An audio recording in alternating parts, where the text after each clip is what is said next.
I've been communicating with this one viewer who made a video 4 years ago on his cryoablation. One of the things that he mentioned was that his doctor told him that surgery should be the avenue of last resort, especially in complex systems such as the brain, heart, and spinal cord. Medications, steroids, physical therapy, lifestyle changes. Those should all be considered first. But once you make a physical change to the body, there's no going back. Now everything can turn out to be just fine, or it can be fine for just a while. There could be a set of unintended events that transpire that puts you on a different path, a much worse path. We're going to talk about that and more. But first I got to warm up for my group ride. There's only one person that I'm sure is showing up, and he's a lot faster than me. Hey cycling community, this is Steve Grusis, the Cycling Greek.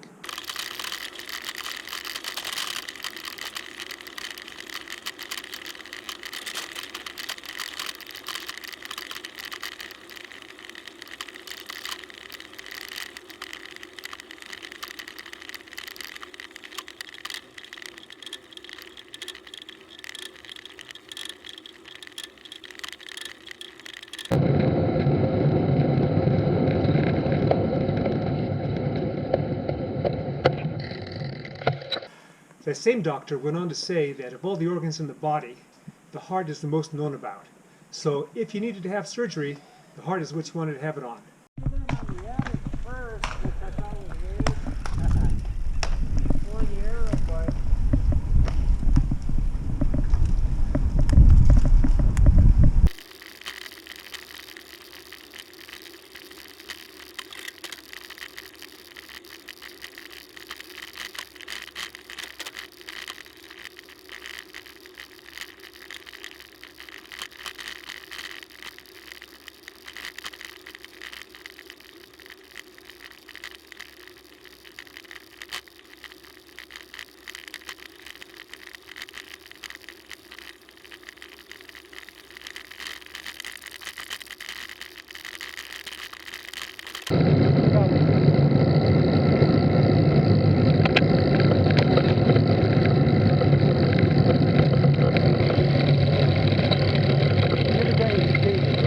I spoke to a couple people after they had ablations, and this one guy, whenever he eats ice cream, his heart hurts. So he doesn't eat ice cream, at least not that much. This other guy, he has trouble getting his heart rate up. Eventually will go up, but sometimes it's a little cranky doing so, or does some other things. You just never know what's going to happen when they cut into your heart.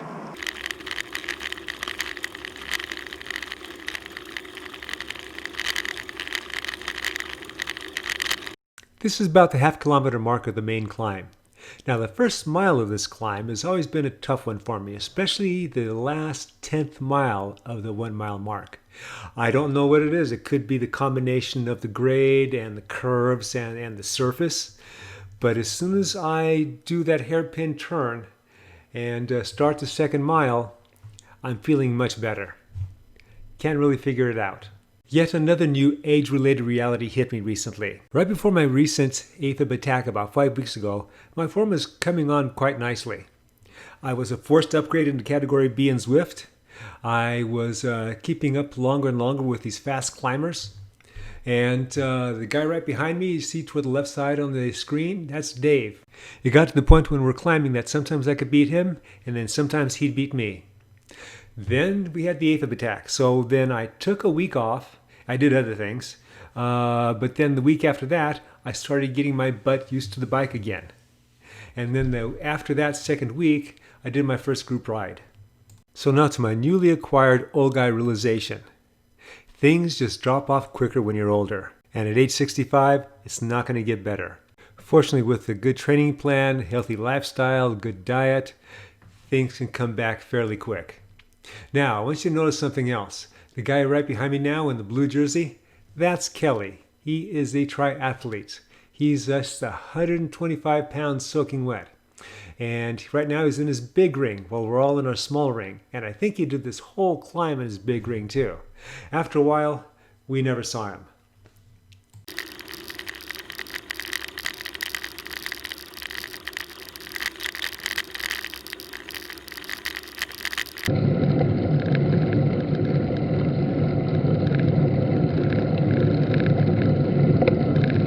As you can surmise, I'm starting to weaken a bit. Now, I did say that with a good lifestyle, yada yada, things can come back quickly. And it's been 5 weeks.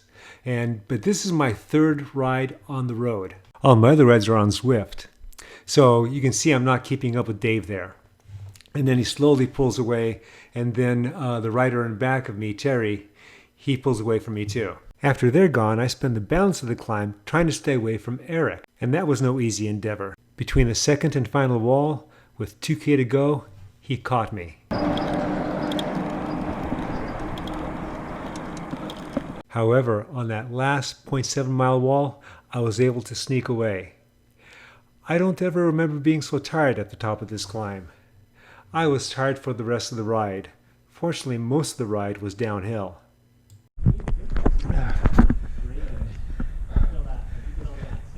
I'm glad to be at the rest stop at the top here. Ablations. You've heard me talk about ablations before, where the first one doesn't work, and or it'll work for a while, and then the person goes into AFIB again, so they got to get a second ablation, and sometimes it doesn't work after that.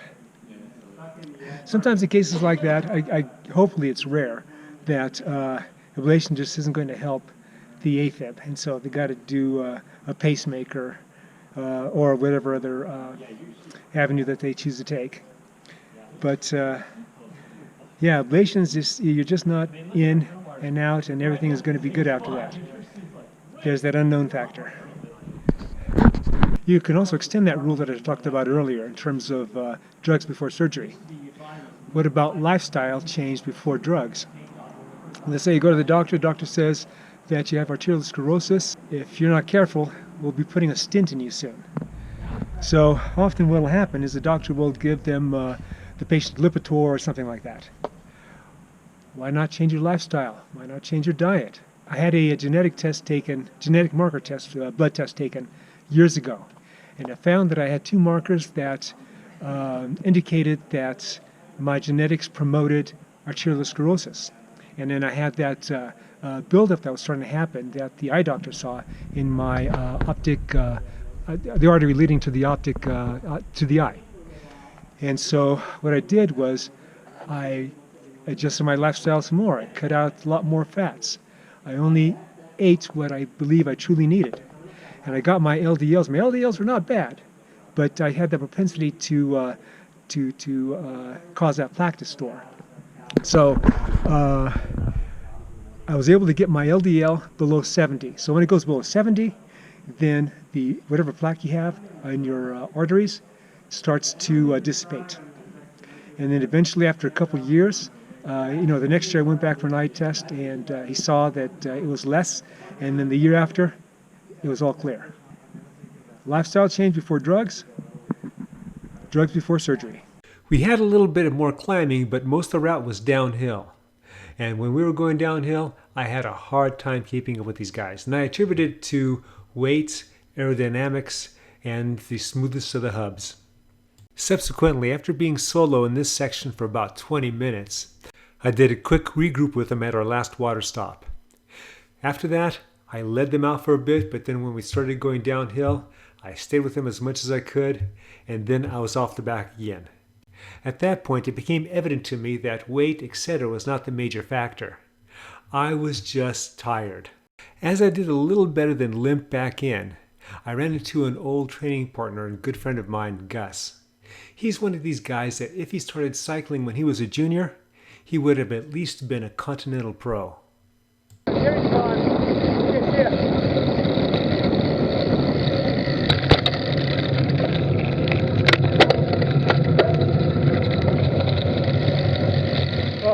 You saw he came in from Home Milton Road. Man, I was too tired to keep up with you guys on the downhill. Still, yeah. No, I couldn't even do that. But that was a good workout for me. Geez, I have like 4.5 hours of ride time. That's why. Okay, all in all, that was a good ride. Next week when I go climbing, whoops, let's do this. Next week when I go climbing, it's going to be that much easier. Okay, the moral of the story for this video is first look at lifestyle changes, then if you need to, drugs, and lastly, surgery. All right, I want to hear from you guys. Who's had surgery and you had some unexpected surprises? Please tell me about them. I'm real curious about that stuff. All right, comment, like, subscribe. The Cycling Greek. Hey, cycling community. I just got home and I realized something, so I'm doing this quick insert. This is my third group ride, on the road group ride, since my AFIB incident about 5 weeks ago. At the first ride, when I got back to the car, my heart rate was a little bit elevated when I was putting things away, and it took a little bit for it to get back down. I kind of figure it's because it was the first ride at that type in a little bit. The next week, it was a hot ride. And when I got back to the car, my heart was like in the high 90s, low hundreds when I was putting stuff away. And it took a while for it to dial back down. Today when I got home, everything is normal, didn't even think about it.